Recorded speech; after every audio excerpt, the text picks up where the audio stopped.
The air inside the underground club was thick with smoke and whispers, every corner heavy with the scent of danger. Men in tailored suits and gold chains leaned against velvet walls, their voices low, their laughter sharp as broken glass. Women in silk dresses lingered at the edges, eyes wide, drawn to the spectacle unfolding beneath the chandeliers. At the center of it all stood Don Vascari, his diamond ring catching the light as he raised a hand for silence. Beside him, chained like a prize beast, was a man whose presence silenced the room more than the Don's command ever could. Tall, broad-shouldered, his dark hair falling in disheveled waves, he carried himself with a defiance that no iron could break. The shackles at his wrists had bitten into his skin, but his gaze, cold, unyielding, made even killers shift uncomfortably in their seats. "Gentlemen," the Don's voice rolled through the room, smooth and cruel. "What we have here is no ordinary man, an alpha who thought he could cross me. Tonight he pays his debt." A ripple of murmurs spread. "Savage," someone hissed. "Beast," another muttered. Yet the man in chains didn't flinch. His eyes swept the crowd with a calm that unsettled them more than rage ever could. 50,000 to start, the Don announced. "Who will claim him? Use him as muscle, or break him until he obeys." From the back of the room, a voice cut through the smoke like a blade. "Don't touch him." Heads turned. A woman stepped forward, her heels striking the marble floor with defiance. Dressed in black, her hair pinned back, her emerald eyes burned with a fire that made even the Don's men step aside. She was known in the city as Isabella Moretti, the widow who refused to sell her late husband's empire, too proud to bow, too stubborn to break. "I'll take him," she said, her voice steady despite the tremor in her hand as she lifted a leather case. The snap of its lock echoed in the silence. Inside, stacks of bills gleamed under the light. 70,000, she declared. "Every cent I have." The room erupted. "She's insane, he'll destroy her. No one survives an alpha like that." But Isabella's jaw was set like stone. "Hey moon lovers, welcome back to my channel, where love burns as bright as the moonlight. And if you're new, subscribe and join our circle beneath the stars." "Call him a beast if you want," Isabella said, her gaze never leaving the chained alpha. "I see a man worth saving." For the first time, something flickered in his eyes. Not rage, not defiance, something buried deeper, long hidden beneath scars and silence. Don Vascari shifted uncomfortably, his polished shoes scraping against the marble floor. "Mrs. Moretti, I have a responsibility to this family." "You have a responsibility to the law of your own making," Isabella cut in, her voice sharp as glass. "You said he was to be sold. I'm buying, unless you're telling me my money is worthless because I'm a woman."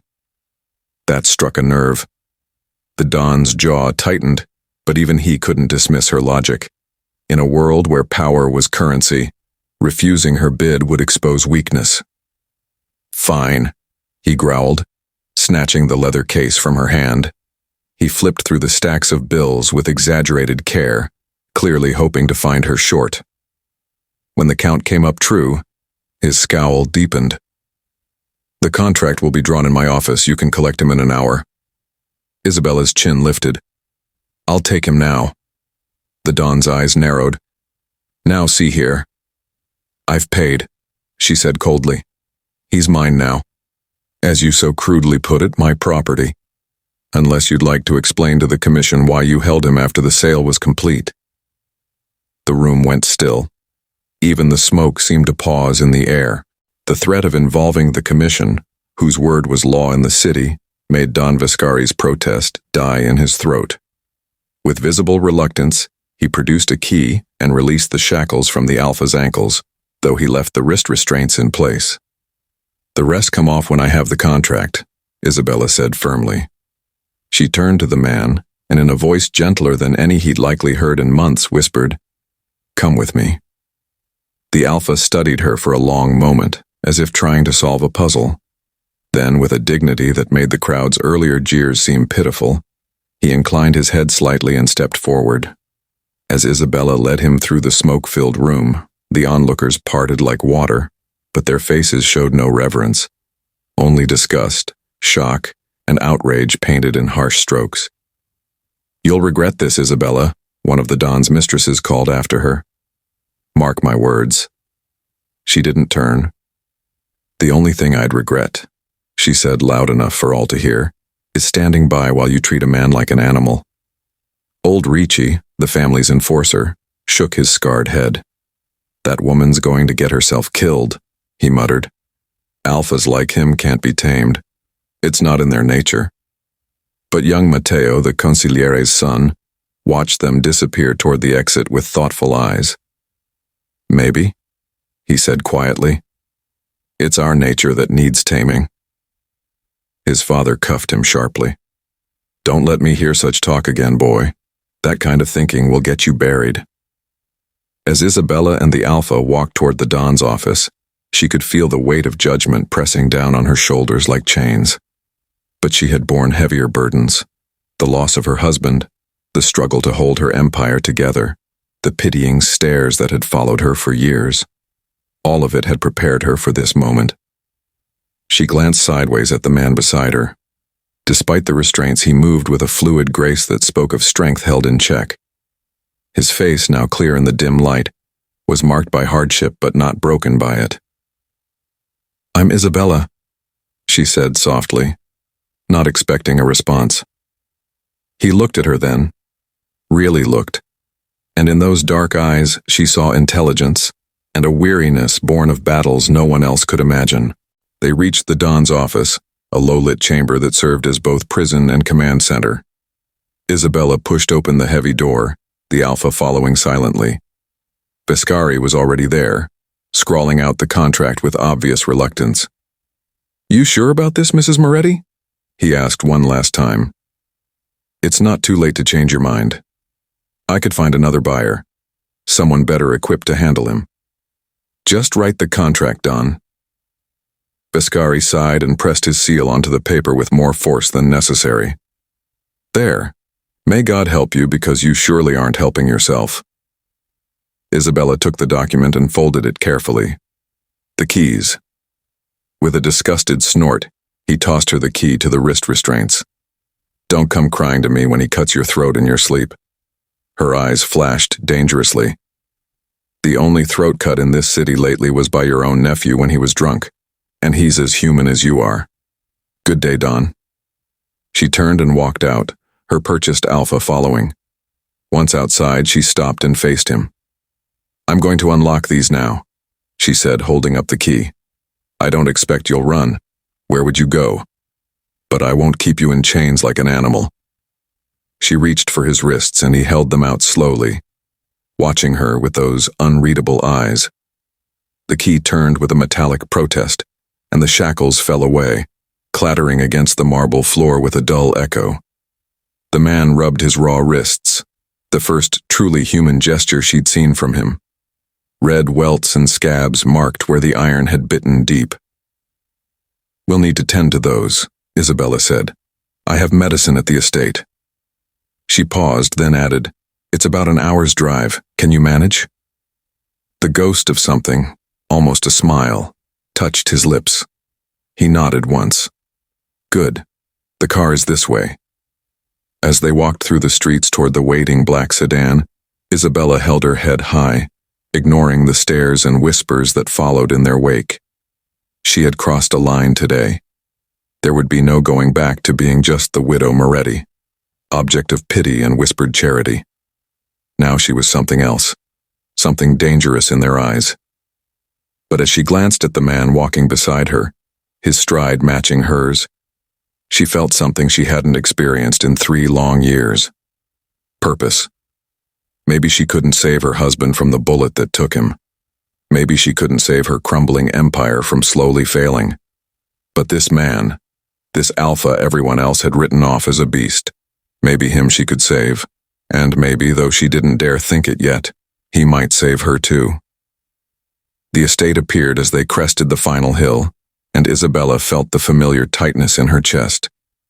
Even in the golden light of late afternoon, there was no hiding what the Moretti place had become. The main house leaned slightly to the east, its stone walls weathered to the color of old bones. Half the gates along the front drive sagged, leaving gaps wide enough for enemies to slip through, if she had any guards left to stop them. She glanced at the man riding beside her in the back of the car. His dark, calculating eyes took in every broken wall and weed-choked garden bed. Isabella waited for the judgment she was sure would come, but he simply nodded as if he had seen worse. It wasn't always like this, she heard herself saying, then immediately wished she hadn't. What did it matter what he thought? They stepped out near the garage, or what remained of it. The structure stood, but barely, its roof patched with rusted tin and warped beams. Isabella led them inside, grateful that at least this duty she could still perform properly. The Alpha followed and, without being asked, began removing the borrowed bags from the trunk. Inside the house, Isabella lit a lamp against the gathering dusk. The golden light revealed a space that was clean, but sparse.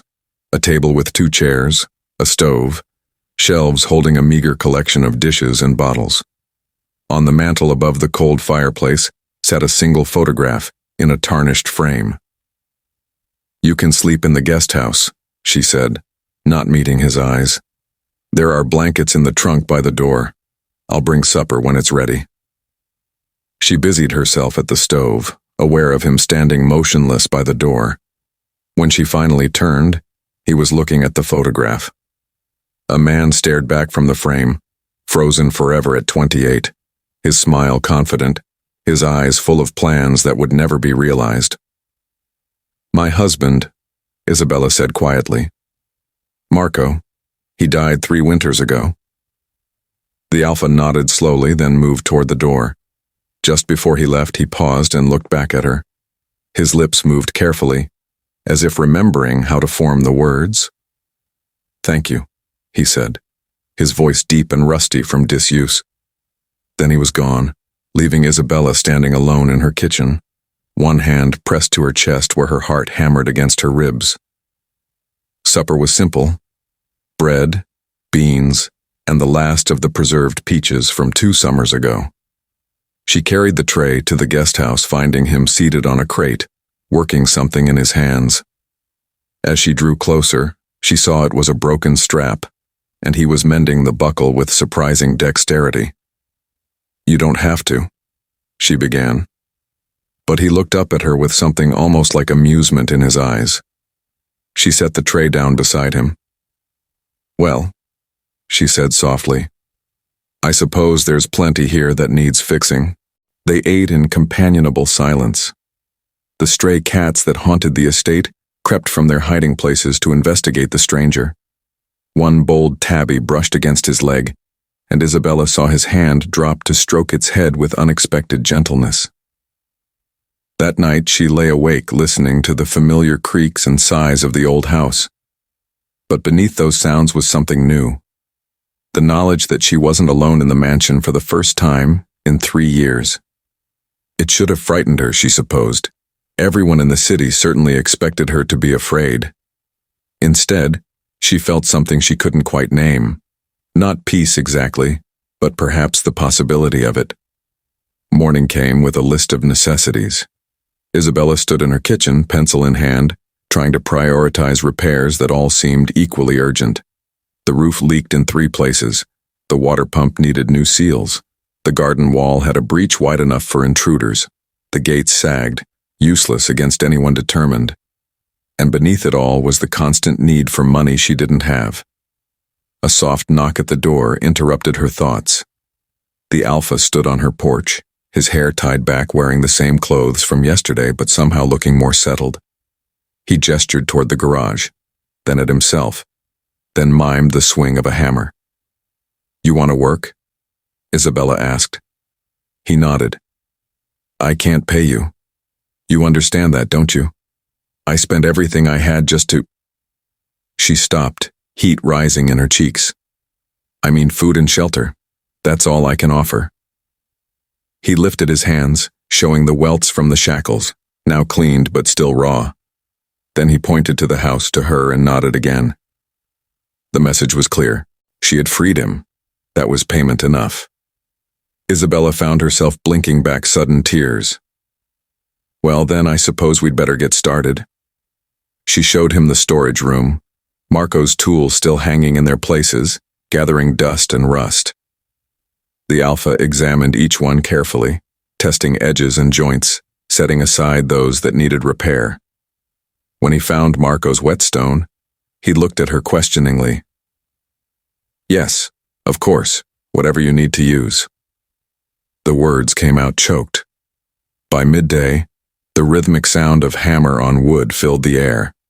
Isabella went about her own chores, checking the pantry, tending the neglected garden, but her attention kept drifting to where he worked. He had started with the gates, and already a section that had been sagging uselessly now stood straight and strong. When she brought him water, he drank deeply, then surprised her by speaking again. Good tools, he said, nodding toward the shed. Your man. New iron. Marco was particular about his tools, Isabella managed. Said a man was only as good as what he worked with.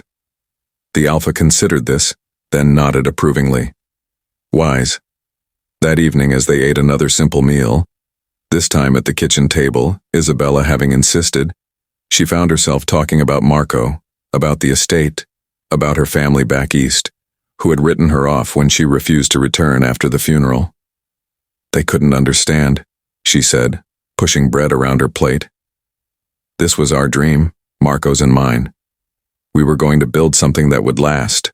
She laughed bitterly. Instead, I've watched it fall apart piece by piece. The bank owns more of it than I do now. The Alpha listened without comment, but his attention never wavered. When she finally ran out of words, he stood and moved to the window, looking out at the darkening grounds.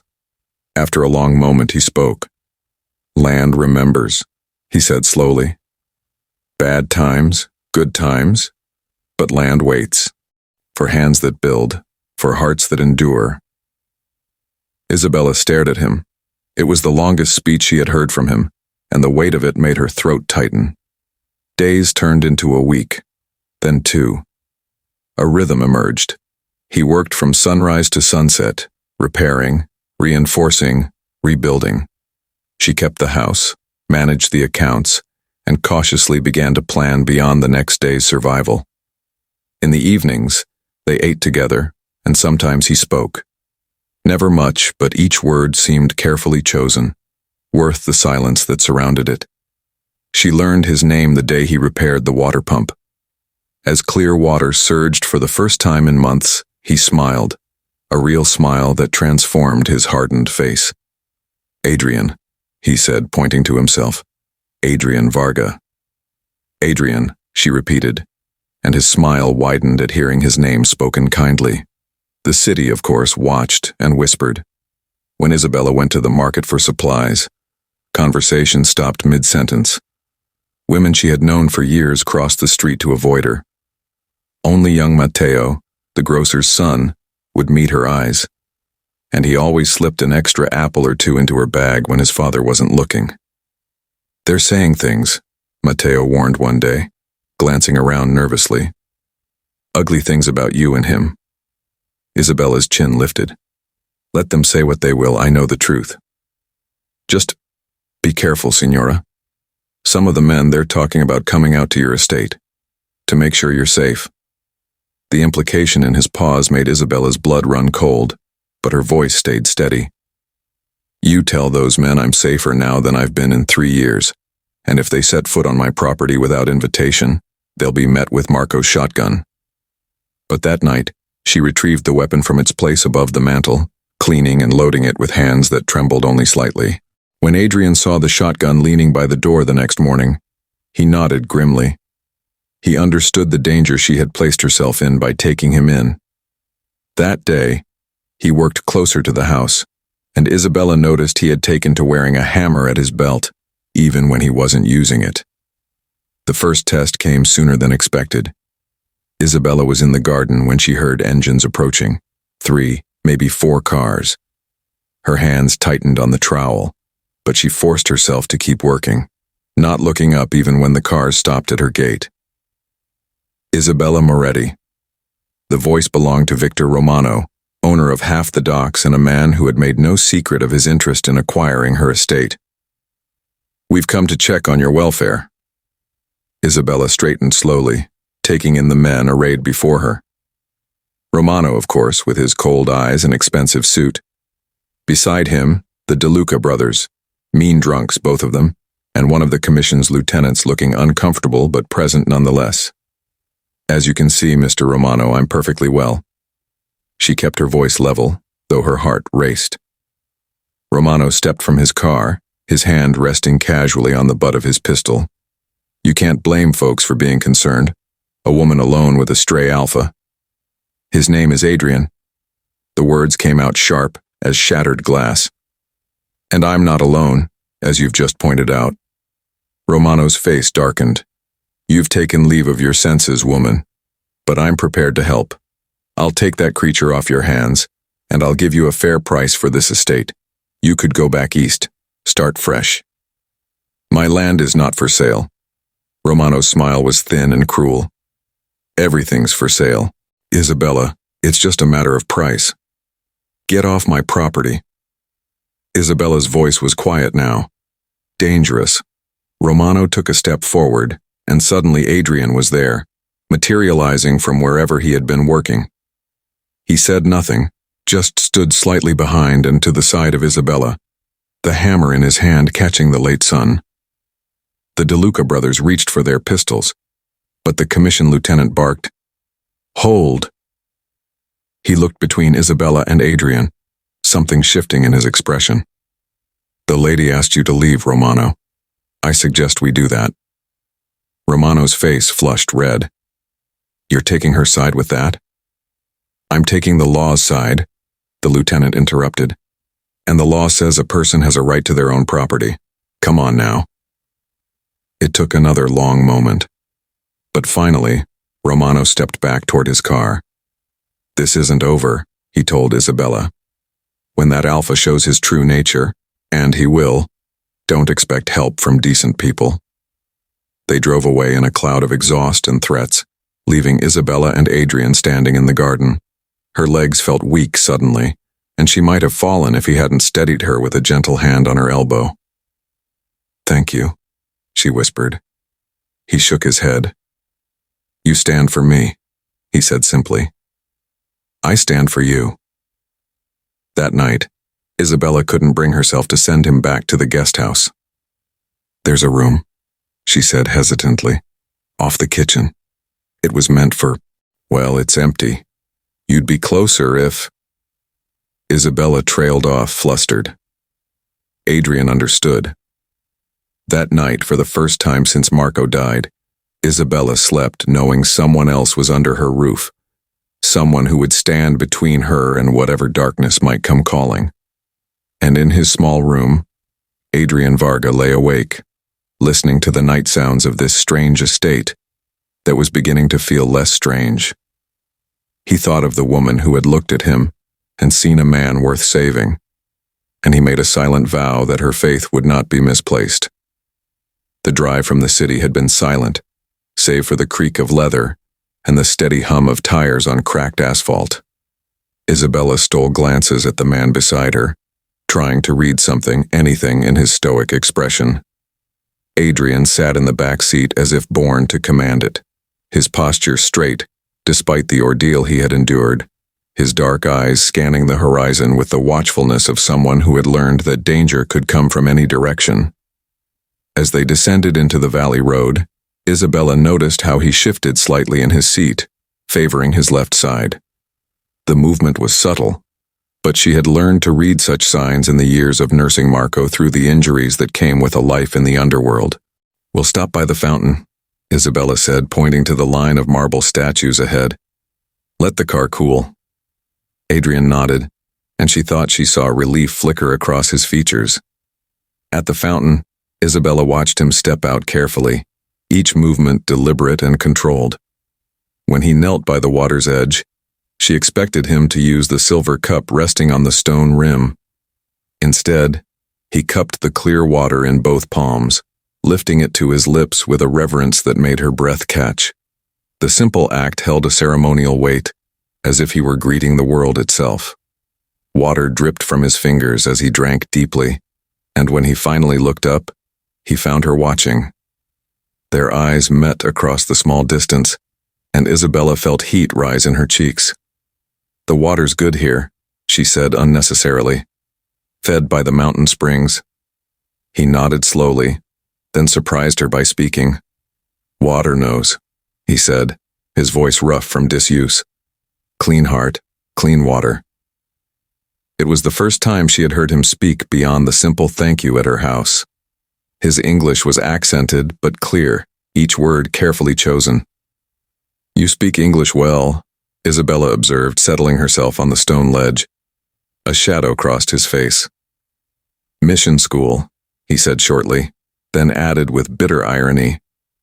"They said, make us civilized." The pain in those words made Isabella's chest tighten. She wanted to say something comforting but realized how hollow such words would sound. Instead, she asked softly, "What should I call you? I mean," she gestured helplessly, "I don't even know your name." He was quiet for so long she thought he wouldn't answer. Then, "Adrian," he said at last. "They gave me Adrian at the mission, but my people—" He touched his chest. "Varga." "Adrian Varga," Isabella repeated softly. The name felt right on her tongue, substantial, dangerous, dignified. He studied her with those penetrating eyes. "You are not afraid." It wasn't a question, but Isabella considered it anyway. "Should I be?" "Others fear, always fear." He gestured vaguely toward the city. "They see beast, you see." He paused, searching for words. "You see man?" "Yes," Isabella said simply. "I see a man." Something shifted in his expression then, a softening around the eyes that made him look younger, almost vulnerable. He turned back to the fountain, and she saw him wince as he shifted his weight. "You're hurt," she said. It wasn't a question. He shrugged, a gesture that clearly cost him. "Let me see." For a moment she thought he would refuse. Then slowly, he pulled aside his torn shirt. Isabella bit back a gasp. His ribs were mottled with bruises, purple, yellow, and green, and there were older scars crisscrossing his back like a map of past cruelties. "Who did this?" she asked, though she could guess. The good men of the commission weren't known for their gentle handling of prisoners. "Does not matter," he said, pulling his shirt back into place. "Is done." "It matters to me," Isabella said fiercely. He looked at her then with something like wonder. "Strange woman," he murmured. "Buy man like debt.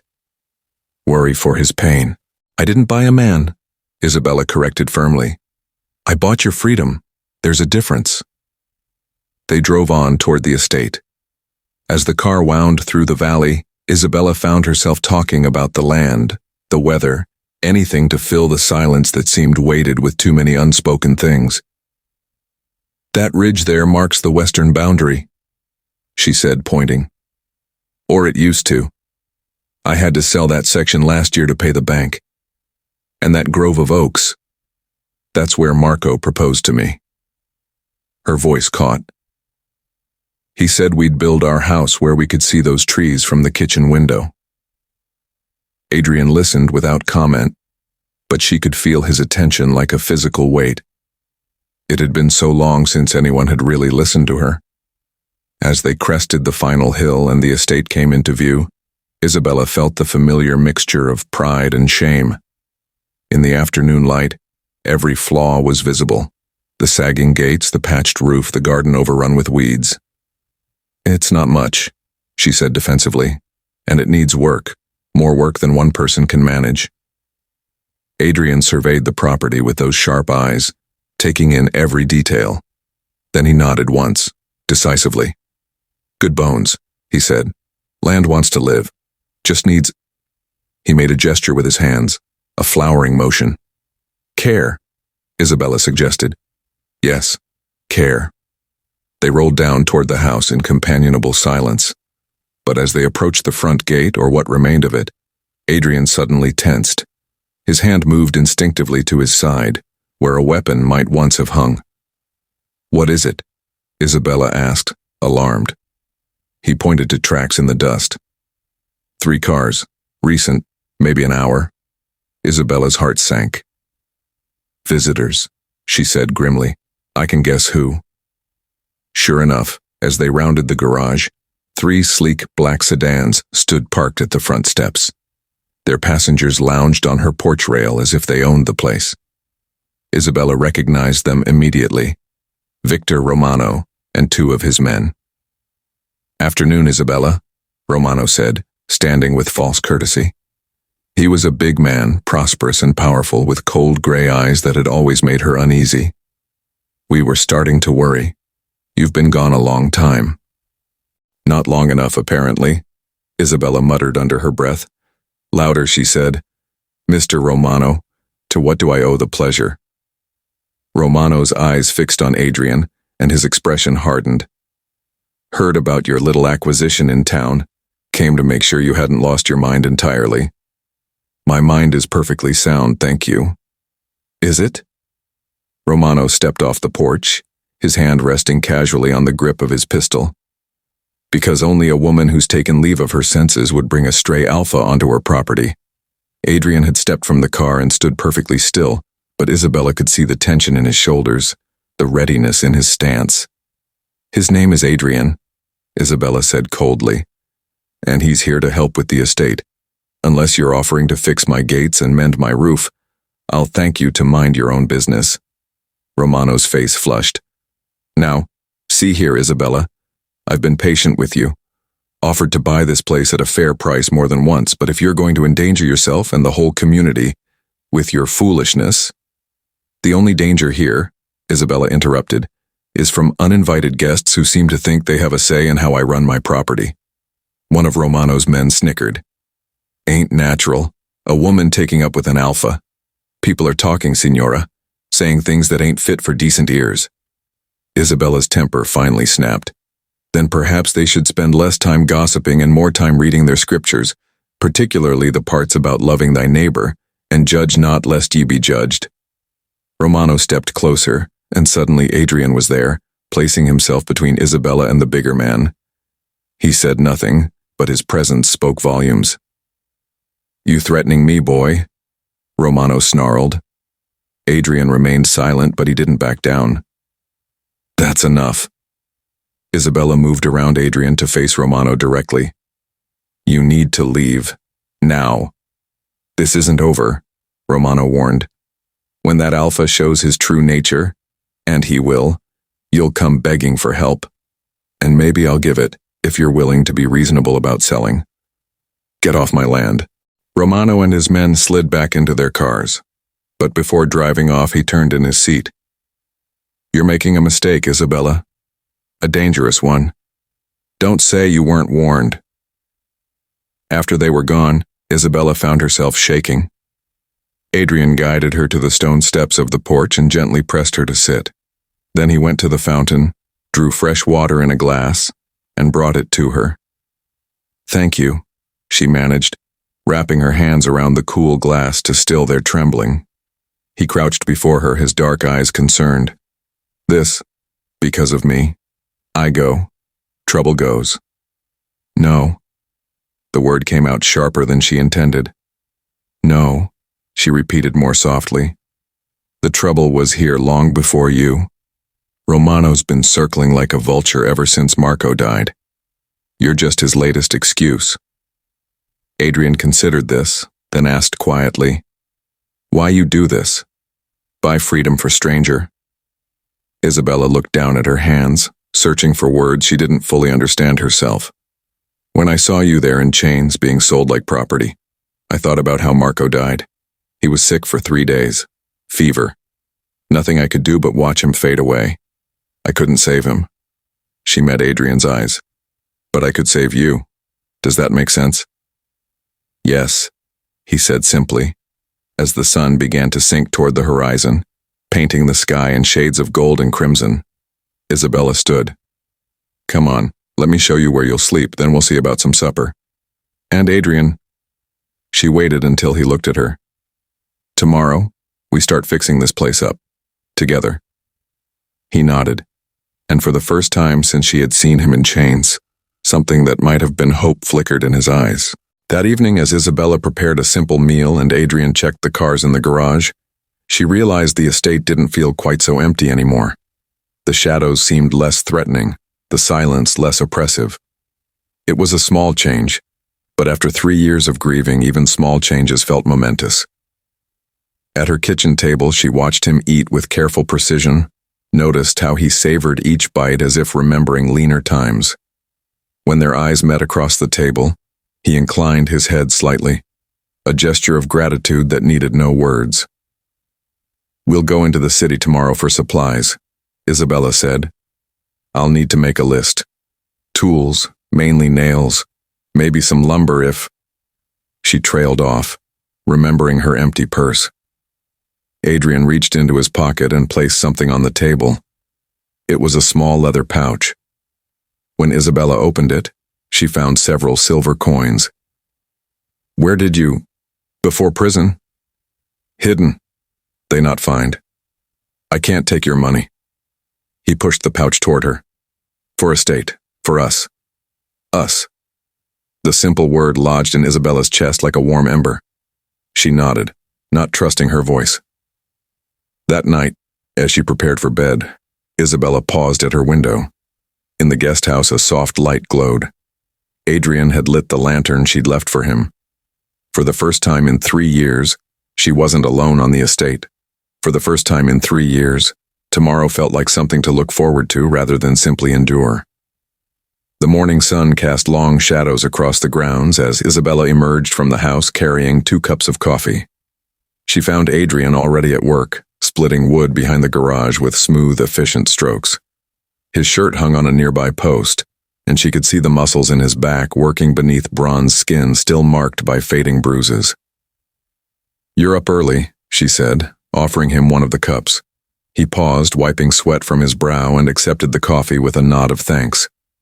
They stood in comfortable silence, watching the sun climb higher, painting the distant hills in shades of purple and gold. "Today we fix fence," Adrian said, gesturing toward the pasture where several posts leaned at dangerous angles. "That would be good," Isabella agreed. "Though I should warn you, I'm not much help with the heavy work. Marco always—" She trailed off, as she often did when memories ambushed her. Adrian studied her thoughtfully. "You know other things. Garden, house, books." Adrian gestured around them. "Takes 2 kinds of strength." It was more words than he usually strung together, and Isabella found herself blinking back unexpected tears at his understanding. They worked side by side through the morning, Adrian repairing the fence posts while Isabella steadied them. She was surprised to find they fell into an easy rhythm, anticipating each other's needs without much talk. When the sun climbed high and the heat grew oppressive, they took shelter in the shade of the garage. Isabella had brought water and some cold bread from breakfast. As they ate, she watched a hawk circling lazily overhead. "My father would have liked this land," Adrian said suddenly. "He say land that grows oak and stone has strong spirit." "Was he—" Isabella hesitated. "Is he still living?" Adrian's face closed off slightly. "Gone.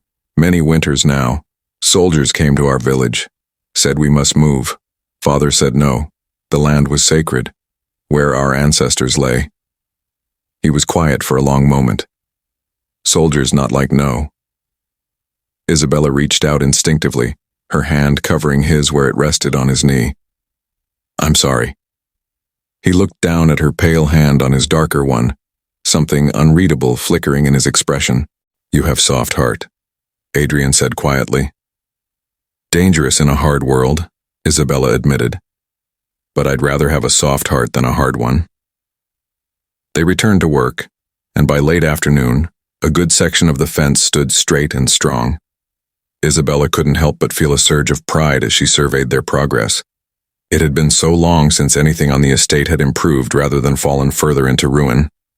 As they gathered the tools, Adrian suddenly stiffened, his head turning toward the road. Isabella followed his gaze and saw a car approaching. Young Matteo from the market. "Signora Moretti," Matteo called as he pulled up. He climbed out, glancing nervously at Adrian, but managed a polite nod. Isabella appreciated the gesture. It was more courtesy than most in the city would show. "What is it, Matteo?" The young man pulled a letter from his jacket. "This came on the courier yesterday. My father said to bring it out to you." He hesitated, then added in a lower voice, "There's talk in town, ma'am. Romano's been stirring folks up, saying things that aren't true. Some of the men are getting worked up about it." Isabella's jaw tightened. "Let them talk. Just be careful, that's all." Matteo nodded, then tipped his cap. "Good day to you, ma'am, sir." After he left, Isabella looked at the letter with trepidation. The return address was from Chicago, her sister Margaret. With trembling fingers, she opened it and read, "Dearest Isabella, word has reached us of your recent actions. I cannot express how shocked and dismayed we are to hear that you have taken an alpha into your home. Have you completely lost your senses? Mother is beside herself with worry. I implore you to reconsider this madness, sell the estate, and come home where you belong. You cannot continue this unnatural existence, playing at being a man and now consorting with criminals. Think of Marco's memory. If nothing else, what would he say? Your loving sister, Margaret." Isabella crumpled the letter in her fist, her chest heaving with suppressed anger. Adrian watched her quietly, not asking but clearly concerned. "My sister," she said bitterly. "Apparently news travels fast. She thinks I should sell the estate and return to Chicago, where I can be a proper widow, wearing black and pouring tea for the rest of my days. You want this?" "No." The word exploded from her. "This is my home. Marco and I built this life together, and I won't abandon it just because—" She gestured helplessly. "Because it's hard, because I'm alone, because people disapprove of my choices." "Not alone now," Adrian said quietly. Isabella looked at him, standing there with dirt on his hands from their shared labor, sweat on his brow from working her land, and felt something shift inside her chest. "No," she agreed softly. "Not alone." That evening, as they ate supper, Isabella found herself talking about Marco, not with the usual weight of grief, but with something closer to fondness. "He was terrible with the dogs," she said, smiling at the memory. "They'd scatter every time he came near the kennels. He'd curse and stomp around, which only made it worse. But horses, he could calm the wildest stallion with just his voice and hands." Adrian listened, occasionally asking a question that showed he was paying attention. When Isabella asked about his own life before, he spoke haltingly of learning to fight from his grandfather, of rituals by firelight, of a world that seemed to grow smaller each year as more men with guns arrived. "You're English," Isabella said. "You speak it well, but you said the mission school." His face darkened. 3 years at mission. They take us from families, cut hair, forbid language, beat us if we speak it." He touched his chest. "They try to kill the alpha, save the man, but cannot kill what lives here." "Good," Isabella said fiercely. "Don't let them." As the days passed, they fell into a rhythm. Morning coffee as the sun rose, work through the heat of the day, Adrian handling the heavy labor while Isabella tended the house and grounds. Evenings were spent in quiet companionship, sometimes talking, often just sitting in comfortable silence. The change in the estate was remarkable. Fences stood straight. The garage doors no longer sagged. The garden, freed from weeds and properly watered, began to show signs of life. Even the dogs seemed calmer, as if responding to the renewed energy of the place. One afternoon, as Isabella worked in the garden, she heard Adrian's voice from the garage, singing. She realized with surprise the words were in his own language, the melody unlike anything she'd ever heard. She stood transfixed, trowel forgotten in her hand as the haunting sound washed over her. When the song ended, she found him watching her from the doorway. "That was beautiful," she said. "What was it?" "Song for the horses," he said, seeming almost embarrassed. "My grandfather's song. Makes them calm." Would you teach me? He looked surprised. You want to learn? Yes. So began Isabella's lessons in Adrian's language. Simple words at first. Water, sky, earth. He was a patient teacher, correcting her pronunciation with gentle humor. In return, she helped him with reading, having discovered he could speak English far better than he could read it. One evening, 2 weeks after Adrian's arrival, they sat on the porch watching the sunset. The estate looked better than it had in years, and Isabella felt a contentment she'd thought lost forever. Thank you, she said suddenly. Adrian looked at her questioningly. For staying, for working, for... She gestured at the improved grounds. All of this.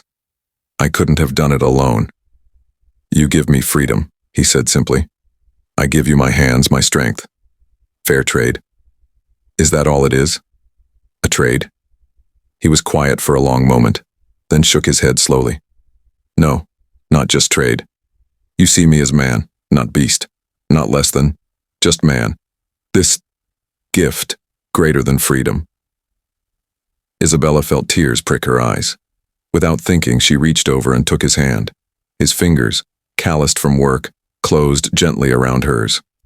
They sat that way, as the stars emerged. Two people who had found in each other something they hadn't known they were searching for. The world beyond the estate might disapprove, might threaten, might condemn. But here, in this moment, they had created something precious. A partnership built on mutual respect, shared labor, and the gradual blossoming of trust.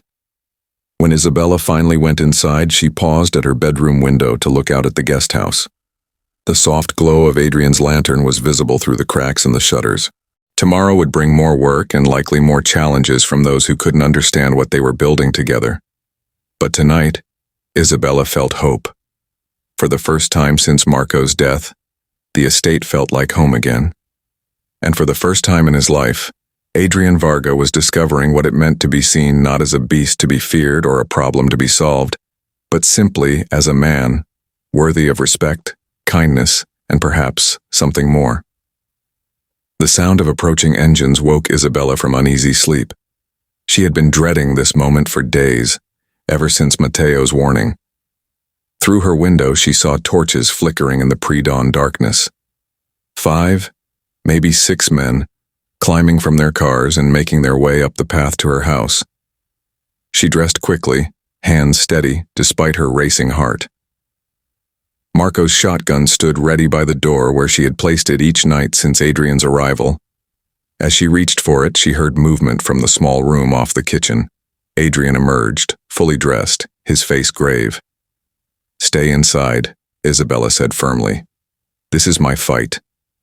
No. His voice broke no argument. We stand together. Before she could protest, the men were in her yard. Isabella recognized them even in the dim light. The De Luca brothers, both known for their drinking and quick tempers. Romano's foreman, Ray Costa. 2 others she didn't know well. Rough men who worked the docks. And at their head, not Romano himself, but Reverend Bellanti from the church in town. Signora Moretti, the Reverend called out, his voice carrying that particular brand of righteousness that had always set Isabella's teeth on edge. We've come to talk sense to you. Isabella stepped onto the porch, shotgun visible but not raised. Adrian followed, standing slightly behind her left shoulder. Strange hour for a social call, Reverend, Isabella said coolly. Desperate times call for desperate measures. Bellanti dismounted, his black coat making him look like a crow in the torchlight. This situation has gone on long enough. You're living in sin with an alpha, bringing shame upon yourself and danger to our community. I'm doing nothing of the sort, Isabella replied. Mr. Varga works for me. He sleeps in the guest house. We've broken no laws. One of the De Luca brothers spat near her steps. Don't matter where he sleeps. Ain't natural. A woman taking up with an alpha. Watch your mouth on my property, Isabella warned. Or what? The other De Luca sneered. You'll have your pet beast tear us apart? Adrian stepped forward then, and even in the flickering torchlight, there was something in his bearing that made the men shift uneasily. He didn't speak, He didn't need to. His presence alone was a statement. See? Reverend Bellanti pointed dramatically, his cassock stark against the firelight. He threatens good Christian men. This is what comes of defying God's natural order. The only threat here, Isabella said, her voice cutting through the night air, is from men who come to a woman's home in darkness, carrying torches like a lynch mob. Now see here, Ray Costa began. But Isabella wasn't finished. No, you see here. I've broken no laws. I've harmed no one. I took a man who was being sold like cattle and gave him honest work for honest wages. If that offends you, perhaps you should examine your own hearts rather than skulking about the countryside in the middle of the night like common thugs. You've lost your way, Reverend Bellanti said, his voice taking on the cadence of a sermon. First, you refused to return to your family after your husband's death, insisting on living alone like a man. Now this abomination. But it's not too late. Send this beast away. Return to town, where the good women of the church can guide you back to righteousness. Isabella laughed, a bitter sound that made several of the men shift uneasily, their torches flaring in the night. Guide me? By the same women who cross the street to avoid me, who whisper behind their hands when I buy supplies? No thank you, Reverend Bellanti. I'll take my chances with the company I keep. Then you're making your choice, Ray Costa growled. Don't expect help when things go bad, and they will go bad. These alphas can't be trusted. One day you'll wake up with your throat. Enough. Isabella raised the shotgun, not aiming at anyone, but making her intent clear. You've said your piece. Now get off my land. This ain't over, one of the DeLuca brothers warned. Romano's got plans for this place, and he won't let some alpha lover stand in his way. Romano can go to hell, Isabella said evenly, and so can the rest of you, if you can't see a man's worth beyond the blood in his veins. Reverend Bellanti adjusted his cassock with offended dignity as he stepped back toward his car. I'll pray for your soul, Signora Moretti. You'll need it. Save your prayers for someone who wants them, Isabella replied coldly. The men turned to leave, but not before one of the DeLuca brothers hurled his torch toward the garage. Adrian moved faster than Isabella had ever seen him, stamping out the flame before it could catch the dry wood. As the sound of engines faded into the distance, Isabella found herself shaking. The shotgun suddenly felt impossibly heavy, and she set it aside with trembling hands. You spoke well, Adrian said quietly.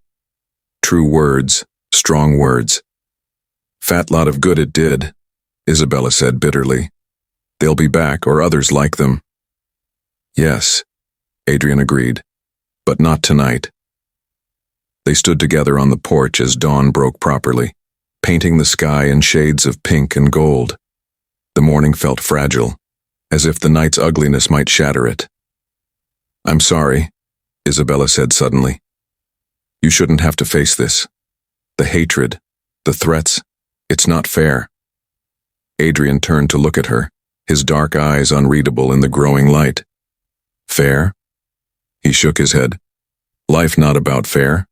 You think fair when you buy my freedom? When you stand between me and guns? No. You do what is right. This is more than fair. Isabella felt tears threatening.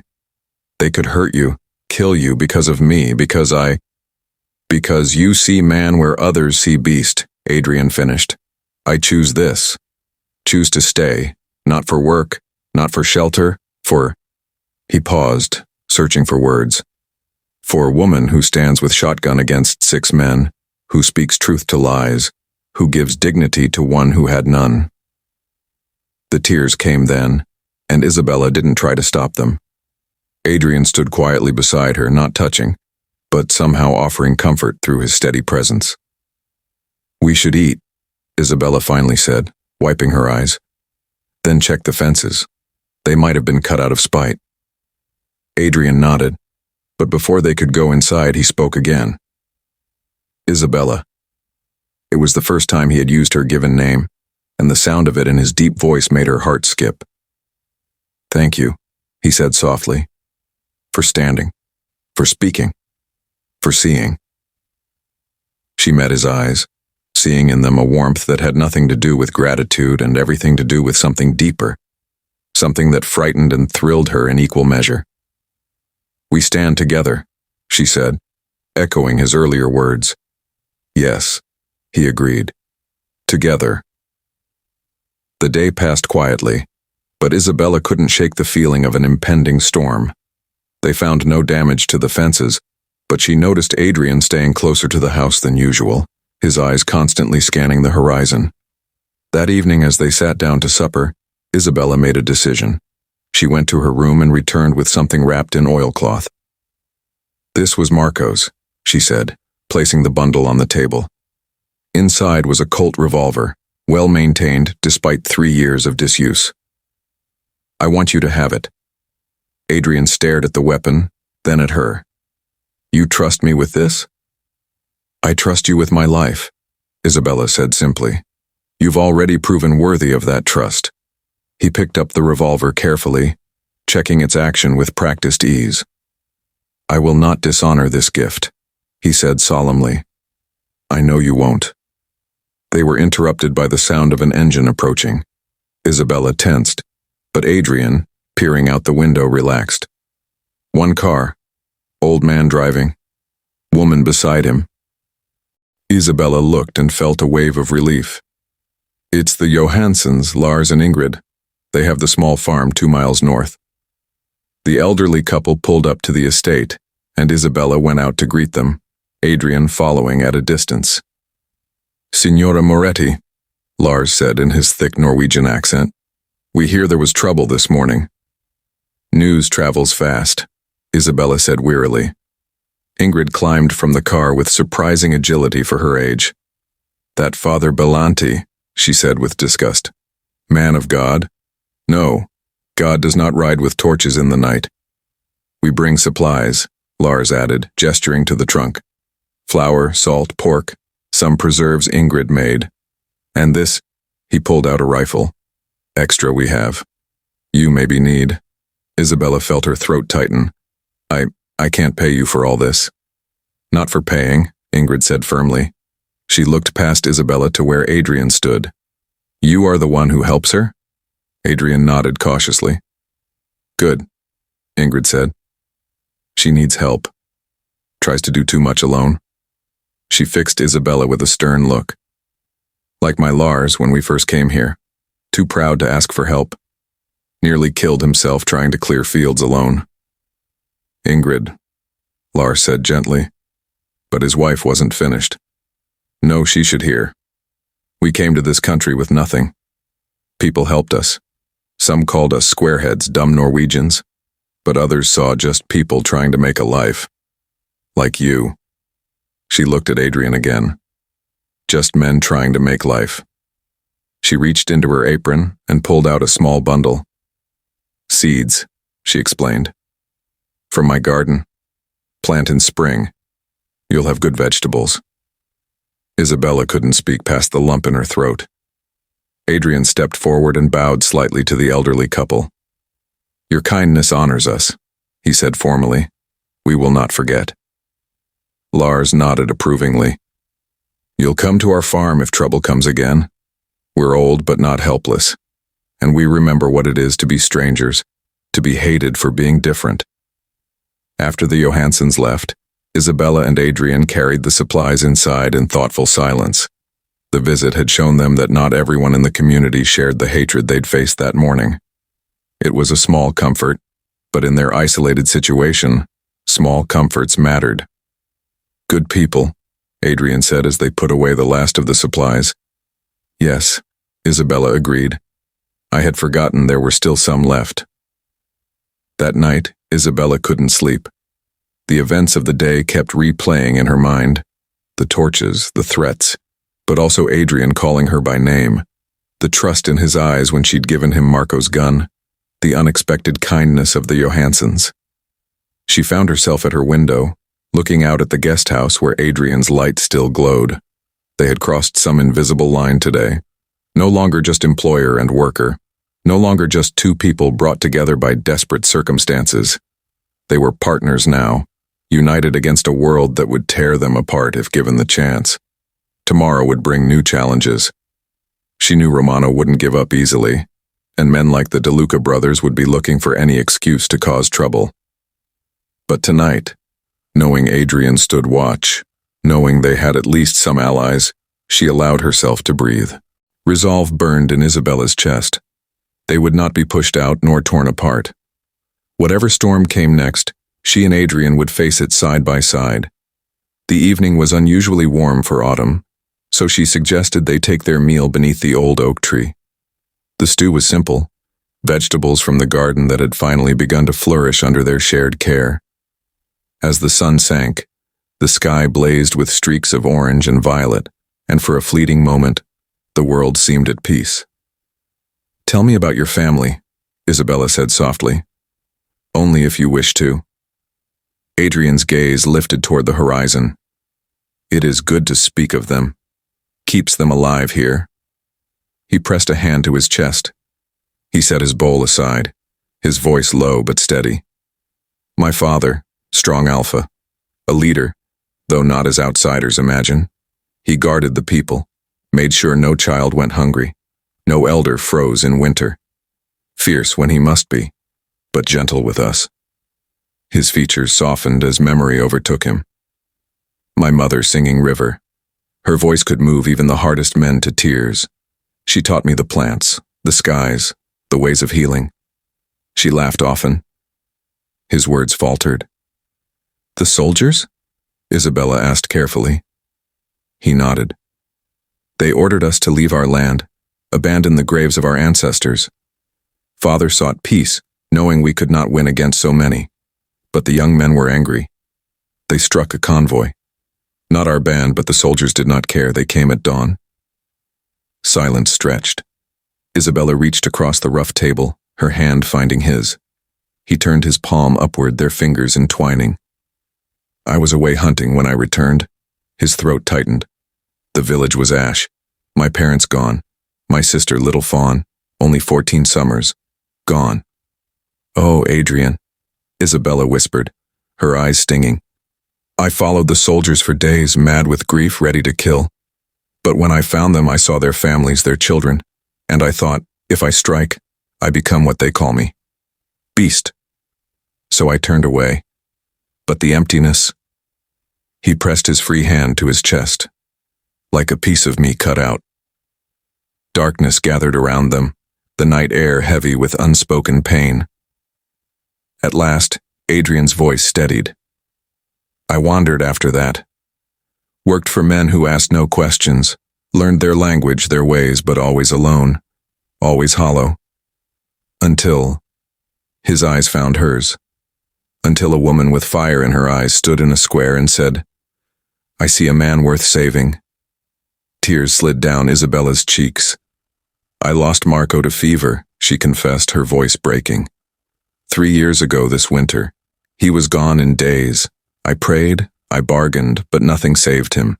He died holding my hand, telling me to be strong." She brushed the tears from her cheeks with the back of her sleeve. "After the funeral, everyone assumed I'd sell the estate and return east to my family. My sister sent letter after letter, begging me to come home. But I couldn't leave. This was Marco's dream, and mine. We wanted to build something lasting here, raise children, pass it down. And then he was gone, and it felt like the dream died with him." "But you stayed," Adrian said quietly. "I stayed," Isabella admitted. "Maybe too stubborn to quit, or maybe too afraid to admit I'd failed. I watched the estate crumble piece by piece, sold off land to pay debts, let the staff go when I couldn't afford them. Neighbors tried to help at first, but I was too proud to accept charity." She gave a bitter laugh. "Pride and a dying estate were all I had left." "Not pride," Adrian countered firmly. "Strength, loyalty, love for your husband's memory." "It didn't feel like strength," she whispered. "It felt like drowning, slow and merciless." And then Romano started circling, pretending to be concerned, making offers, calculating how to take everything for the lowest price. Her jaw tightened. "After that day in town, the day I brought you home, he showed his true colors. Why risk so much for a stranger? Adrian asked. Isabella hesitated. When I saw you in chains being sold like property, I thought of how helpless I felt watching Marco die, how desperately I wanted the power to save him. And suddenly there was someone I could save. Does that make me selfish, using you to mend my own wounds? No, Adrian said, his voice steady. It makes you human. We all bleed. Sometimes healing comes only when we help another heal. The first stars appeared overhead. Isabella became aware that their hands were still joined across the table, and she didn't want to let go. I dream of them, Adrian said suddenly. My family. Sometimes good dreams, my mother singing, my father teaching me to track. Other times. He shuddered. I see the village burning, hear the screams, wake with their names on my lips. I dream of Marco, Isabella admitted. He's always just out of reach. I try to touch him, but he fades like mist. I wake and for a moment forget he's gone. Then I remember, and it's like losing him all over again. Grief is like a river, Adrian murmured. Sometimes calm, sometimes raging, always moving. You cannot stop it. You can only learn to swim. They moved to the porch steps, shoulders brushing, fingers still entwined. The night hummed around them, crickets, the distant call of an owl, the faint creak of the wind through the gates. I never thought I'd feel anything again, Isabella confessed. After Marco died, my heart turned to stone. I went through the motions of living, but I wasn't alive, just existing. And now? Adrian asked softly. She turned to him, his face lit by starlight. Now I wake looking forward to coffee with you. I catch myself humming while I work. The estate feels alive again. I feel alive again. Adrian lifted their joined hands and brushed his lips across Isabella's knuckles. You saved me, he murmured. Not only from chains, but from the emptiness, from becoming nothing more than a ghost. You gave me purpose again. We saved each other, Isabella whispered. They sat in silence for a while, the quiet between them heavy but comforting.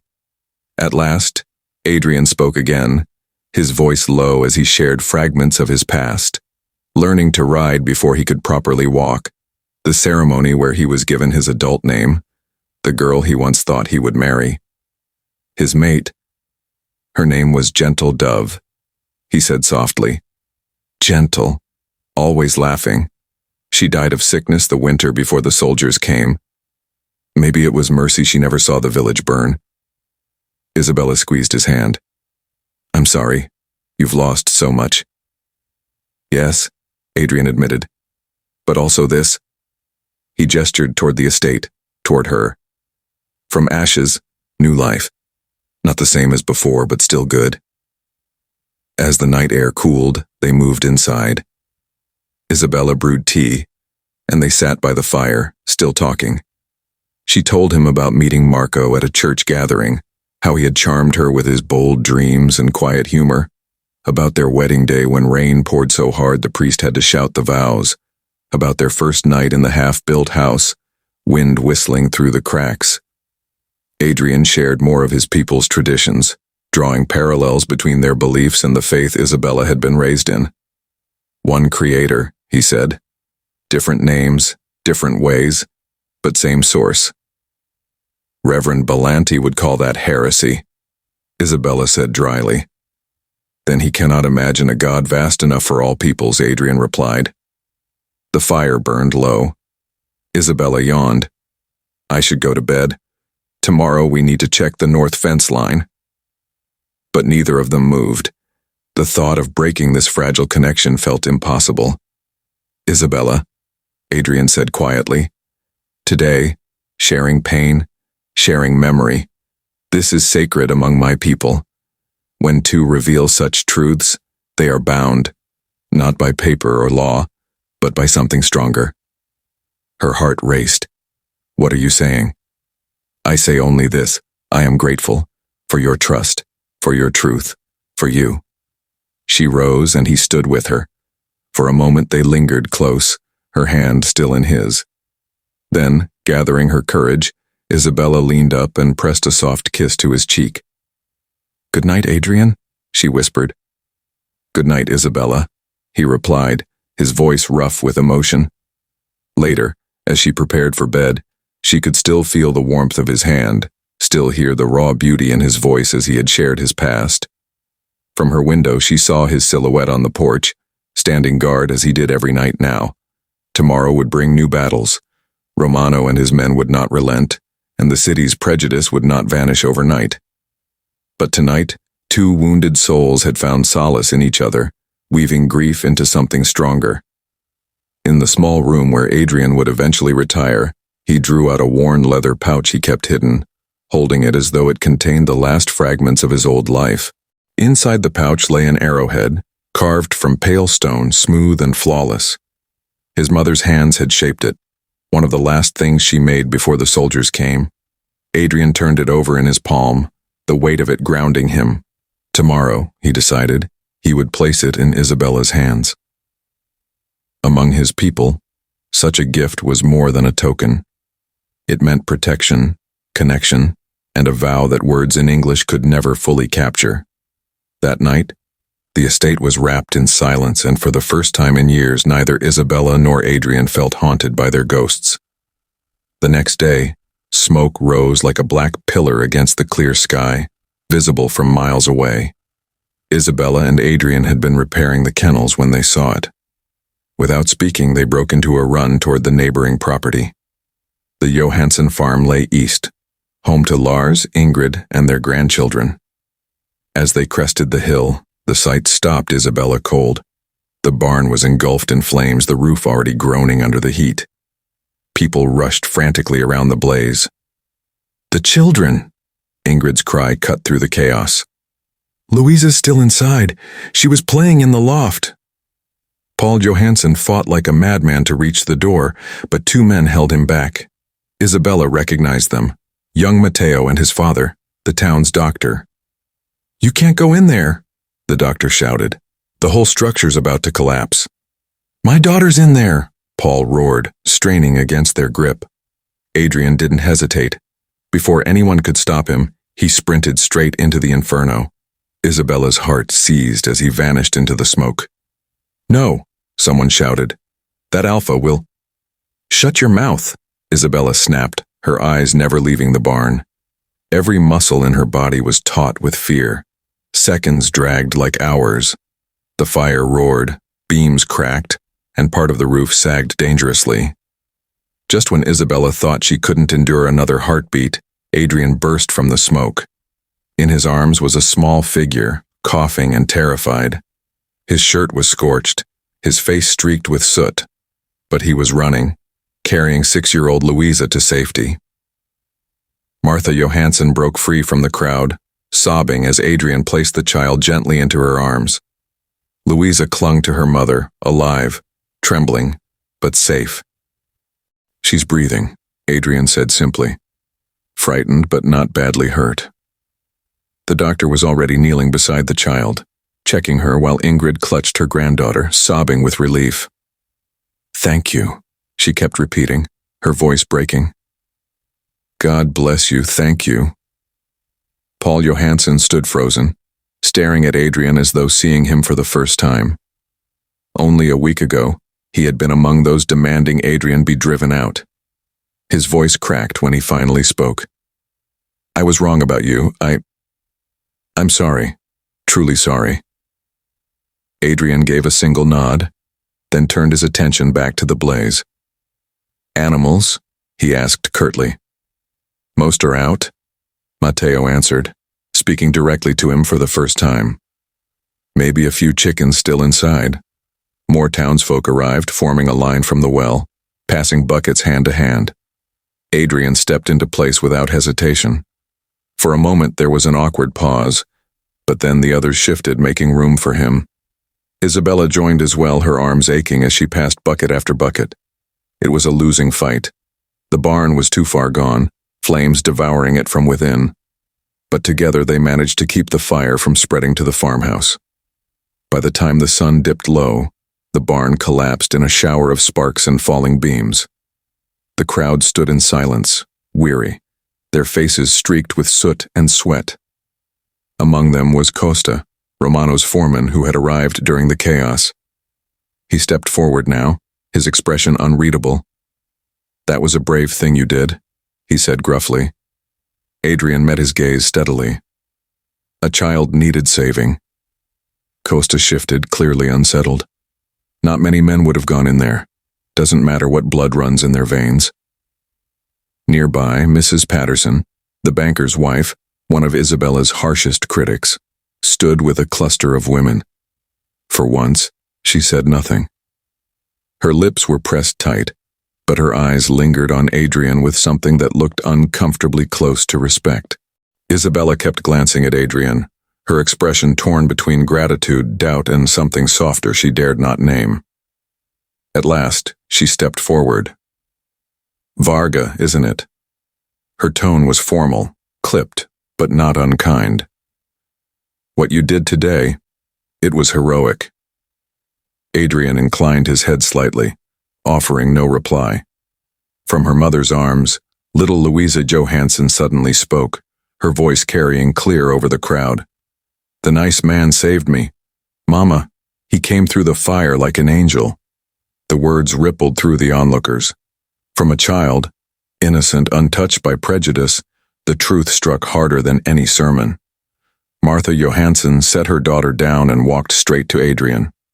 Her dress was streaked with soot, her face wet with tears, but her eyes were steady. "You saved my baby," she said firmly. "I don't care what anyone whispers or what names they call you. You'll always be welcome at our table." Then, in front of everyone, she rose on her toes and kissed his cheek, leaving a clean mark against the ash. Gasps broke from several women nearby. "Martha!" Mrs. Patterson exclaimed, scandalized. Martha spun on her. "Don't you Martha me, Prudence Patterson. This man risked his life for my child while others stood back and argued. If that makes him a beast, then perhaps we need more beasts and fewer so-called civilized men."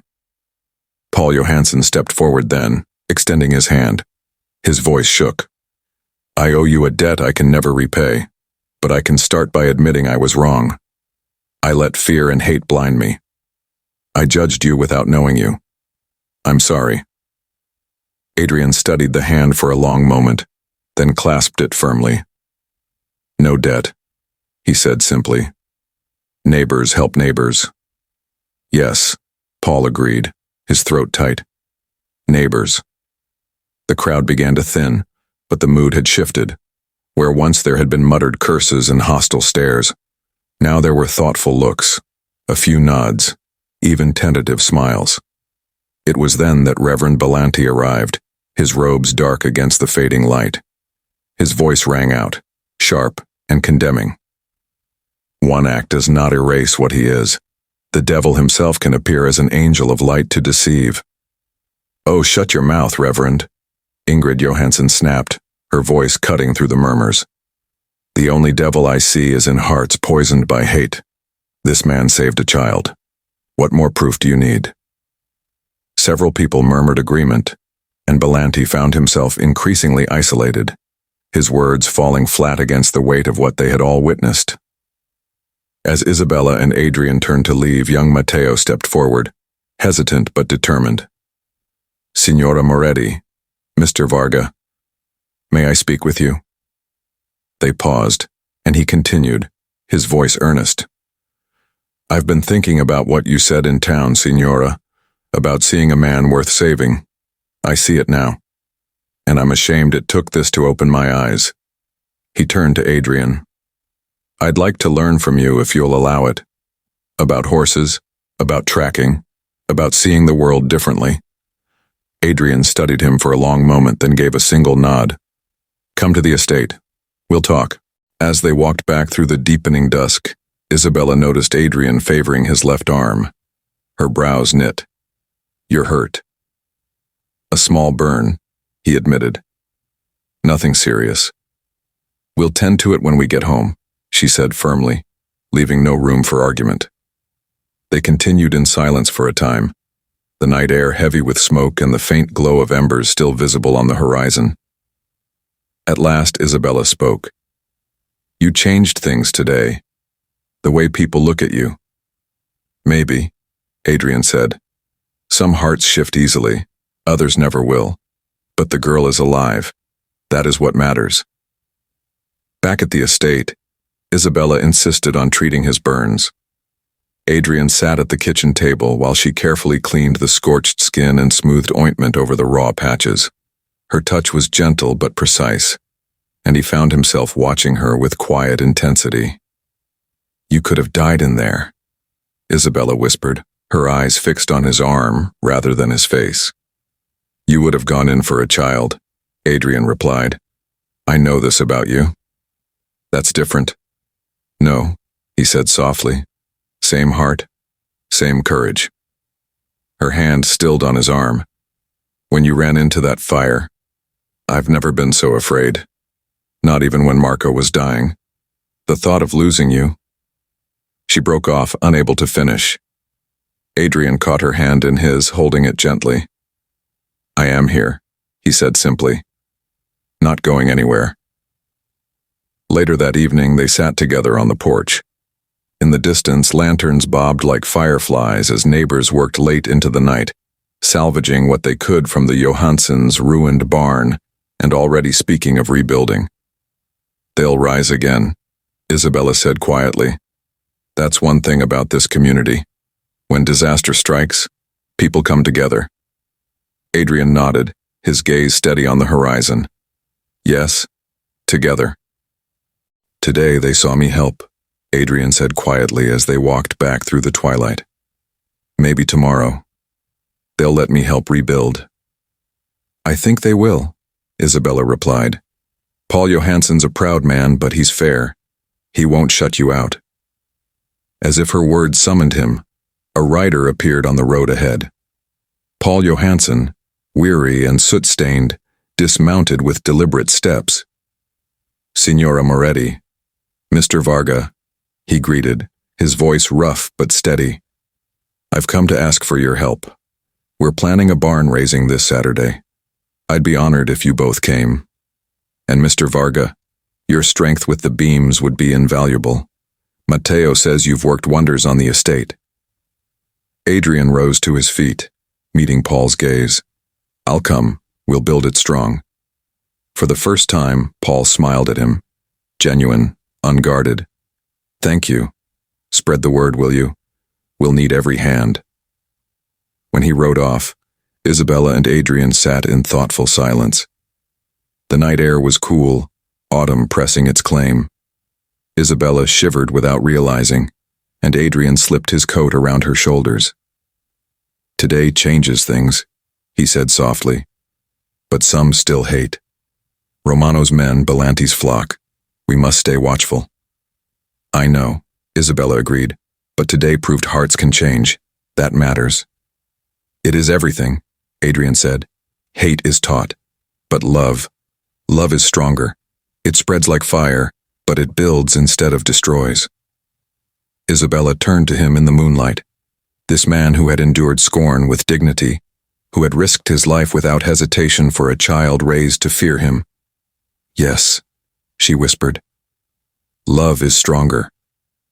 They sat together as the night deepened, both aware that something had changed forever, not only in how the community now looked at Adrian, but in what had begun to stir between them.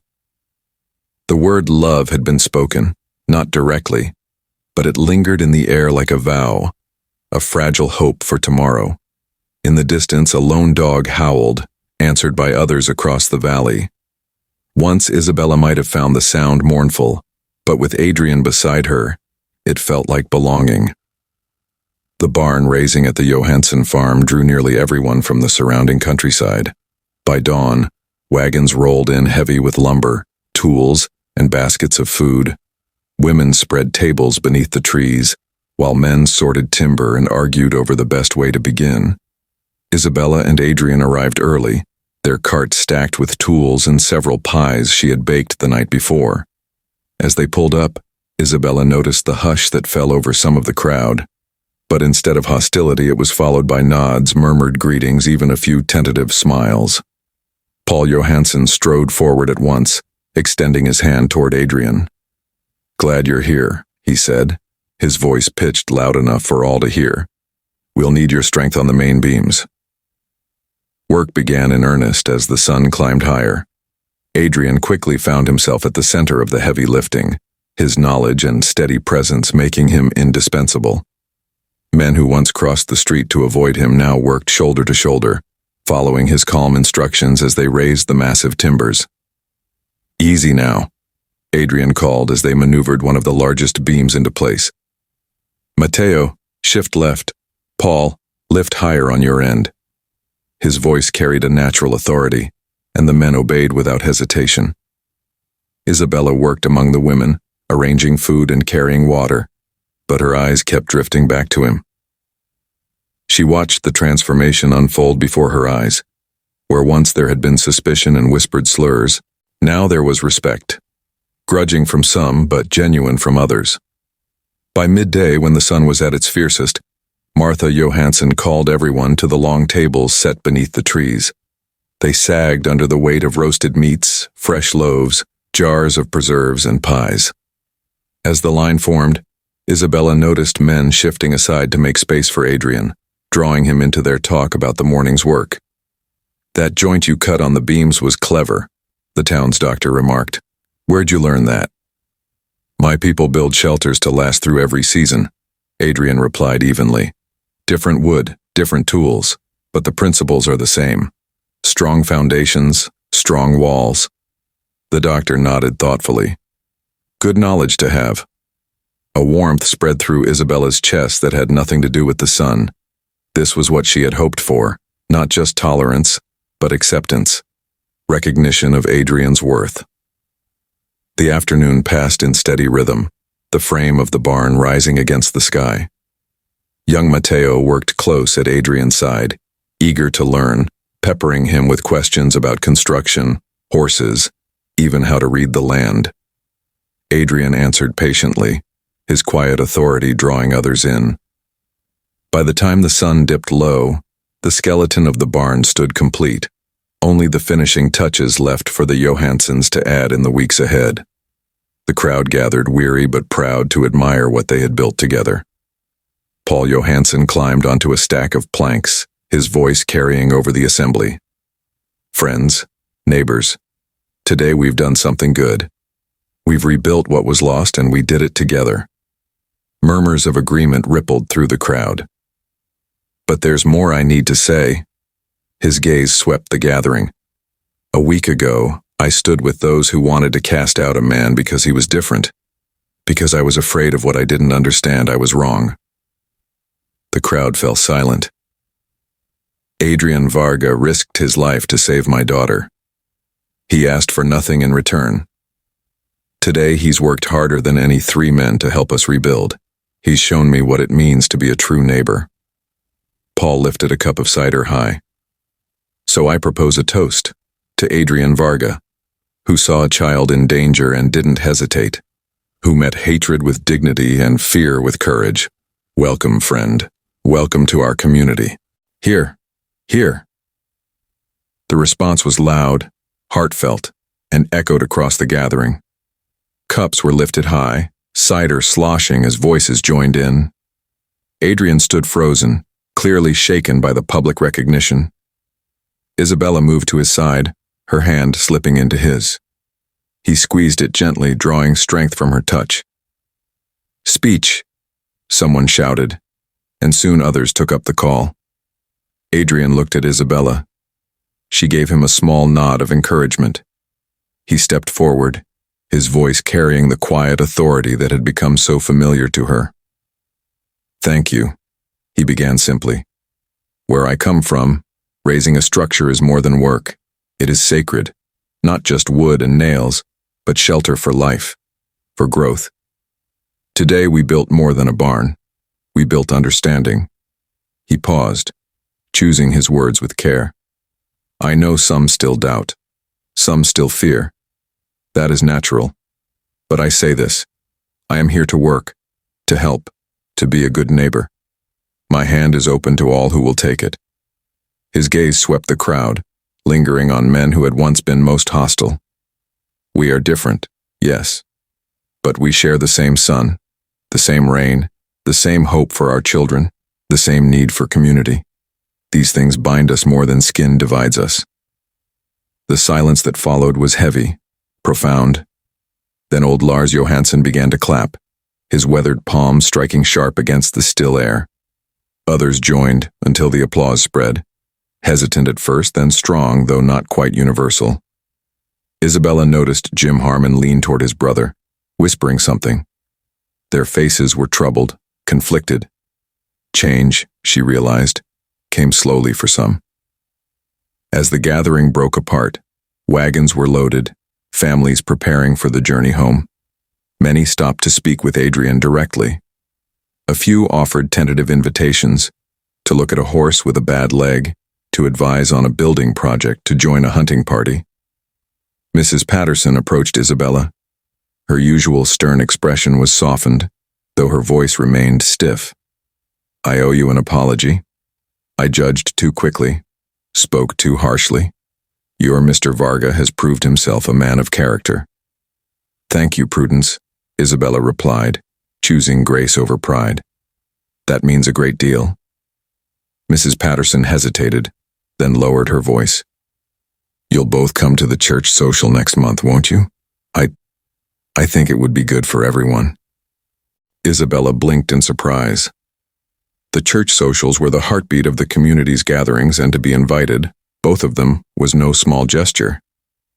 We'll consider it, she said carefully as she and Adrian loaded their wagon. Her eyes caught movement at the edge of the crowd. Romano stood there, his expression dark, his posture rigid. He hadn't lifted a hand during the barn raising, but now he watched Adrian with calculating eyes. Trouble? Adrian murmured, following her gaze. Yes, Isabella agreed. He won't let this go. Today's victory will only make him more determined. Before the weight of that truth could settle, little Louisa Johansson came running toward them, her mother close behind. Mr. Varga, the child called brightly. I made this for you. She held out a small cloth doll, its stitches uneven but crafted with care. It's a guardian angel, she explained solemnly, like you were mine, to keep you safe.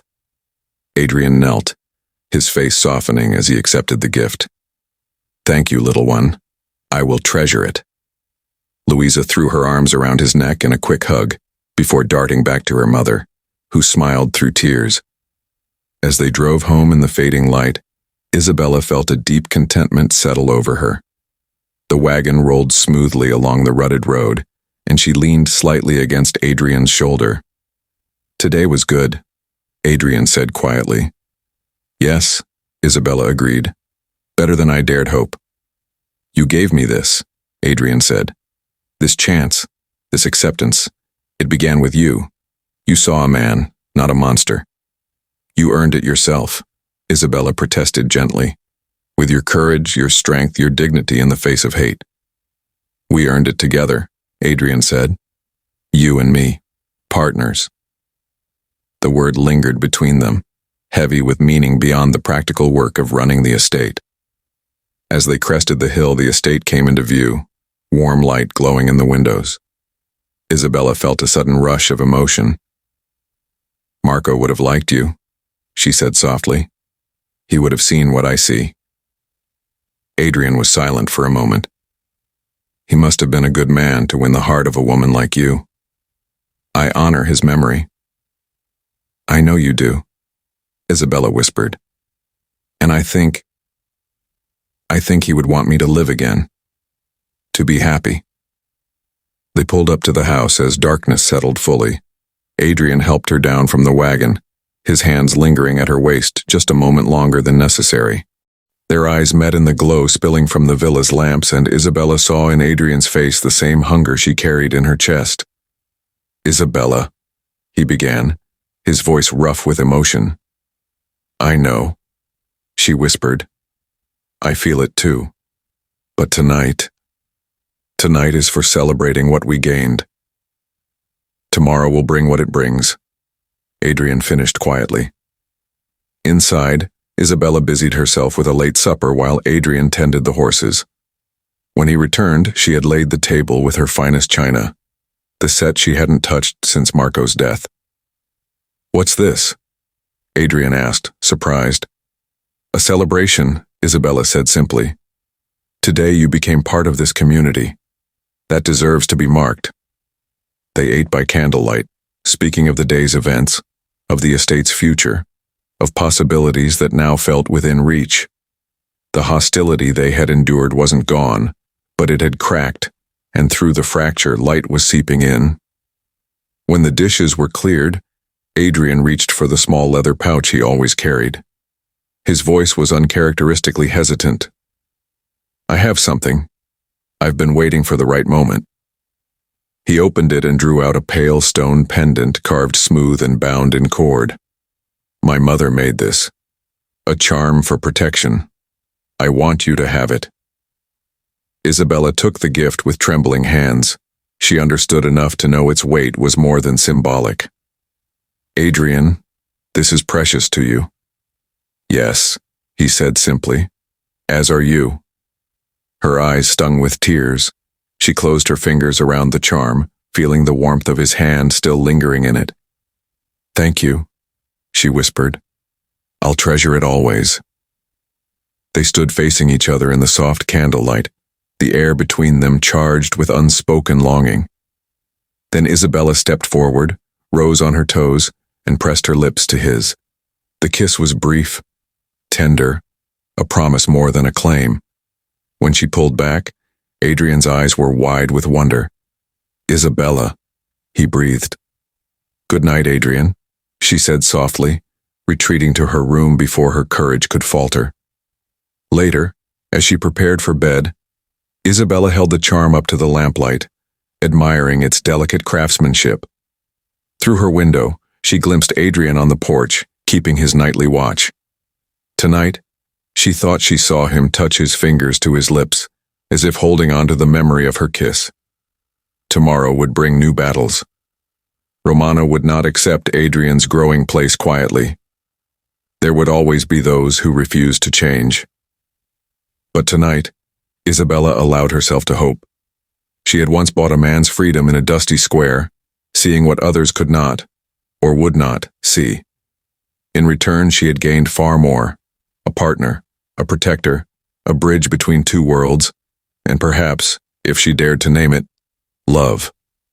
The autumn wind curled around the estate, carrying the scent of earth and the promise of change. Inside, two hearts, scarred by loss, dared to dream of joy. And beneath the endless night sky, where anything seemed possible, those dreams no longer felt so far away. Autumn deepened, and with it came a quiet peace neither Isabella nor Adrian had dared to imagine when their paths first crossed. The estate, once shadowed by suspicion and whispers, now stood as a place of gathering.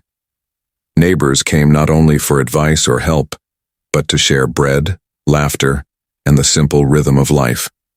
The Johanssons' new barn rose proudly against the horizon, its beams a testament not just to labor, but to unity.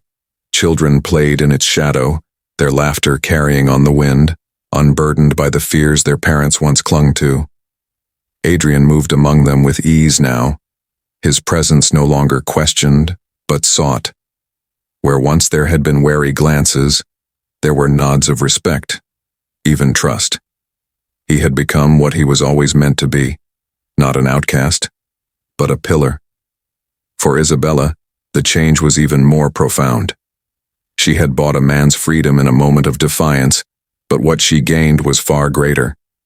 In Adrian, she had found not only a protector but a partner, someone who saw her strength, her grief, her hope, and matched it with his own. Together, they had built something neither could have forged alone. On quiet nights, when the wind carried the scent of earth and wood smoke, Isabella would sit beside Adrian on the porch. Sometimes they spoke of the future, of vineyards to plant, of children yet to come, of a world they might shape together. Other times, silence was enough, their hands entwined, their hearts steady.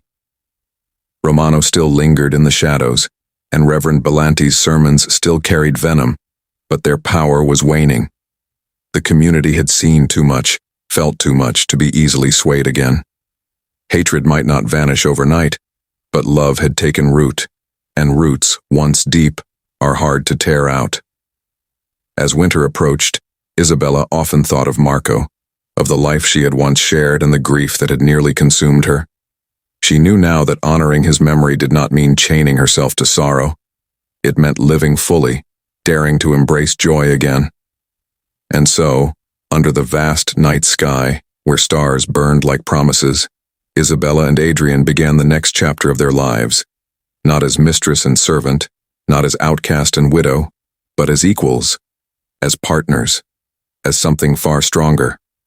Love, after all, was the most dangerous rebellion of all and the most enduring.